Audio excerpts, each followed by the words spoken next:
Cause when people are arguing things, let's say when people are arguing things, it's important that they're arguing about like the same thing. Like if you came to my house and I'm like, he wore muddy shoes, and you're like, he didn't say hi to me, and like we're just going back and forth, and it's like, yo, let's address the muddy shoes first, and then we'll address the you didn't say hi to me. Yeah, I think there's when people get in arguments, like don't they want to attack the other characters so they don't feel as attacked? Like I know I've done that with my wife, which is wrong. Like she has a problem with me. Okay, let me find something that I need to find a problem too, so I can I'm like that's not the mature way to go about it. That's how I used to argue. No, no. No, Plus, fix her problem before you fix your problem. right. In a wait a day before you bring up your issue. Like if she's like, hey, you didn't close the refrigerator, you don't say, you don't do that either. Like you're like, oh shit, thanks for the reminder. You know what I mean? And then 2 days Exactly. later, you just wait until she leaves it open. Then you throw it in her face. It, I try. I try the not throw in the face method. I try the because she's really good with like being gentle about like bringing things up. So I'm trying to be a gentle husband when I need something fixed. Kindness is always going to get the thing fixed, not yelling. The But it's thing, hard. the thing with fighting with people that you love though also is like I never want to win an argument with my wife.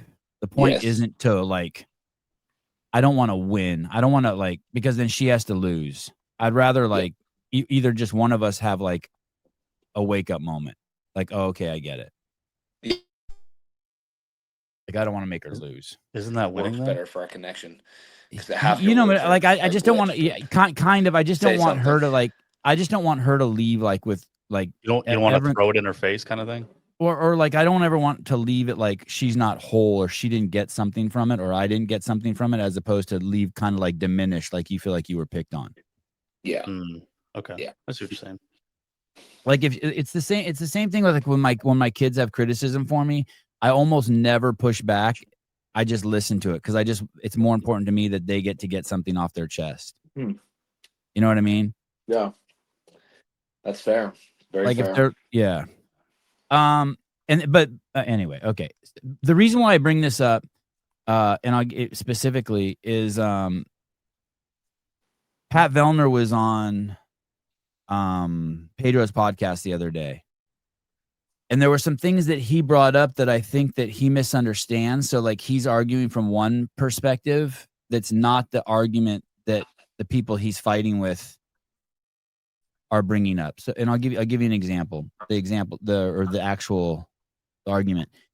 He was saying that it's not fair that people aren't or he doesn't agree with being undyingly loyal to CrossFit and that you shouldn't have to pick sides and that it's not fair. Not that he said it's not fair, but that it's not cool, or I don't know what the words he used, but that people are attacked for going to the Will Morad Fitness League. And that's his story. That's not the story that's out in the ether. No one cares if James Sprague does the games and WTF. No one cares if someone just does WTF. Like no one cares.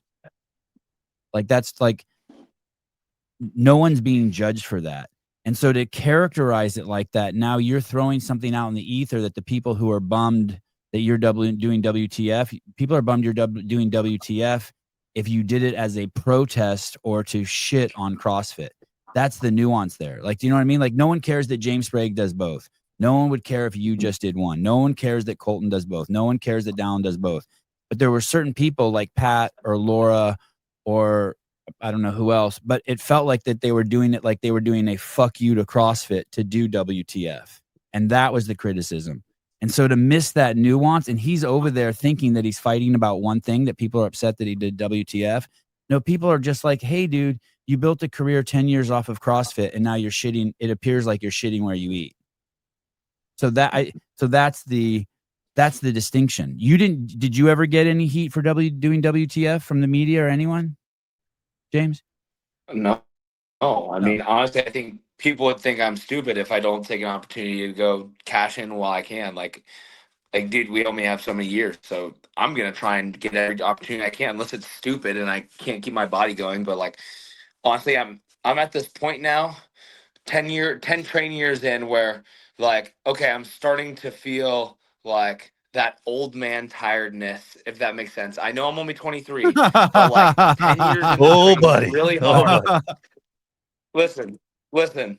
10 years into training really hard and wrecking my body consistently for 10 years. Like, just the training of a CrossFit Games athlete isn't necessarily healthy, right? So I'm starting to feel Yeah. that like old age kind of on my joints, not mentally, but on my body. Like, mentally, I can keep going for a long time. And I think that it's important to decipher like how much you can do. And I think that's what's going to come into the equation this next year. Everyone's like, let's try it this year, but next year it's going to be like, how much can I do safely without burning out and just hating life every time I show up to compete? Because there already is a little bit of that, like with some of the athletes, they're doing so much that they're like, I want to stay home. I don't want to do this. Where, like, in my opinion, when you're showing up for a comp, it's like you should be pumped. Like, I get to step out on the floor, like, heck yeah, like this is what I trained for. But if you're getting to the point where it's like, oh, another competition, like that's a bad place to be in my opinion. I agree. Mhm. So going back to the Pat thing, and by the way, Pat or anyone who's listening, I'm not saying that Pat's justification for not doing the games isn't correct. That's all on him, and I don't judge him for that at all. That's not the argument. Every person can do what they want, and I'm just reframing the argument because has made up a story in his head why people are poo-pooing on certain athletes who did WTF, and it's not the reason he thinks. I'm just helping reframe it so he understand it. No one cares if you do both. Like, we don't care if you go work out on the moon. We don't care if you did the fucking Nazi fitness league. That's not that's not that's not what's going on. So I just wanted to help him with that reframing. And I So got kind go ahead. I said that's so like kind of you that you want to help him. Like you're just a good dude, so on. Like, he's fighting in the octagon and we're fighting in the boxing ring, and it's like, hey dude, we're all in this ring and you're over in that ring just punching the air. That's not the argument. Like, you've made that one up. I think Okay. from Pat's point of view too, like he has been one of the guys in it longest with CrossFit, and he's probably had the most asks to CrossFit of any athlete. Like, we should change this, we should do this. So he probably feels the most ignored out of any of the athletes too. Where like me as a fresh young gun, I'm like coming in 2023 to my first games, and like I haven't seen all the things that he says have been ignored. So I'm like, oh, something really bad happened, and I'm like, that sucks, and it's a huge mistake, and that needs to be corrected and talked about, and a plan needs to be made upon that. But I haven't seen like what Pat says, from 2016 to 2022, all the things that the athletes asked for and were quote unquote ignored or moved on from and not taken action from. So, from his perspective, a lot more has happened in the CrossFit space that made him want to move away. But I would also think, if you move away, stay away, don't come back. Like, if that's your stance, don't come back the next year. So I don't know. We'll see what happens. Yeah. Well, what he did say in the show is, which I found fascinating, is he said, I'm not going to let our petty differences keep me away. And I thought it was interesting that he called the differences petty, or petty arguments keep us away, because it wasn't probably petty to Dave, who was asked to lose his job. But either way, then Yeah. the next thing I wanted to bring up that he brought up was the unfairness in the criticism of the WFP in the media space. And he may be very right about that. That's a whole nother argument. I don't have any pushback on that. I think that maybe a lot of the criticism is unfair and it's heavy handed, and WTF takes a crazy just beatdown. That being said, it is not exclusive to WTF. There was more criticism. I'm just going to pick one small thing. There's 1,000 times more criticism of CrossFit and CrossFit HQ and the athletes that compete at the games than in one day than the entire 2 years that's happened to WTF. I'm going to give you an example. A buddy of mine, a dear friend, won the CrossFit Games. And for a year, he had to take fucking the internet ass pound him that he wasn't the champion and didn't deserve it, until he could fucking kick ass at 3 more big competitions. You know what's If you think the WTF takes a beating, imagine being James Sprague after he wins the game, and for a year, every Tom, Dick, and Harry is having a debate show on whether he's the fucking champion. I mean, Pat, you got to put this shit in perspective. Maybe it wasn't fair. Maybe it's not fair to James. Maybe it's not fair to WTF. But I mean, that's the light we're in. Like that's just what happens when you're achieving greatness. You're gonna receive pushback. You're gonna receive people who don't side with you. You're gonna get people making up lies about you. Like that's just what happens. Savon, people call you a Nazi and stuff. Like people call you names all the time. You know who you are in your heart. yeah, That's all that matters. yeah, You don't care what people have to say about you. As long as you're firm in who you are and yeah. you know what your roots are, then none of that should matter. So if that's like, if that bugs anyone in the WFP, then they need to check their own mission. But if it's like, you know what, they can push back. We know what we're doing. We got a firm foundation. We're going. It shouldn't bother them at all. And it didn't bother me at all.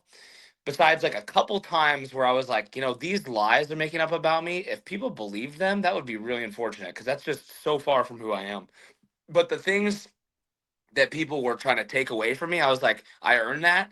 Like, I worked hard for that. That doesn't bother me that you're trying to take that away from me. It bothers me when people try and lie and people believe those lies. But, I even got over that because I'm like, you know what? You're gonna be persecuted from the world if you're trying to achieve something great. So just expect it. And keeping it real, Reddit search for James Sprague is the absolute worst. It's insane. Yeah, the pedophiles at Reddit hate my guts too. So here's the Reddit, thing. I imagine the people of Reddit that go on Reddit to actually post are the people that go outside 5 times a year. Like they Yes. just don't have a Yes. Yeah, like exactly. they're hermits. Like they don't have anything to do. So it's like let's go find anything worthwhile that we can tear down and make us feel low, like make them feel low with us. And I'm like, dude, it's actually like I've never met anyone in my circle, and I would say I have a pretty big circle. I know a lot of people that goes on Reddit to comment and like go like use it as social media. Like, and a lot of the people I know, coincidentally, are all like active, fit, pretty happy people. So I'm like, if you're on that app, you're just sad, and I'm actually praying for you. Like, it's not a life I'd want to be living. So my point is I'm not arguing with you, Pat, that maybe it's unfair, it's unjustified, but relative, I'll give you one CrossFit example. When they put the wrong weights on Laura Horvath's bar and someone else's bar in the open, that one event got more criticism for us. We drug CrossFit through the mud for a year for that. We're going to do it the same at quarterfinals this year. Even this year, the programming at the games, as great as the games was, got destroyed as being too safe. Like it's net The like affiliate games. so. Yeah, yeah, yeah. Hey, Caleb, please. Sorry. We love CrossFit, undying loyalty. So Pat, Don't make everything that you're cost saying, profit. everything you're saying might be true, but to not put it in context of what we do to CrossFit is, or what we do to what we've done to Wodapalooza. I mean, we've just drug Wodapalooza through the fucking mud.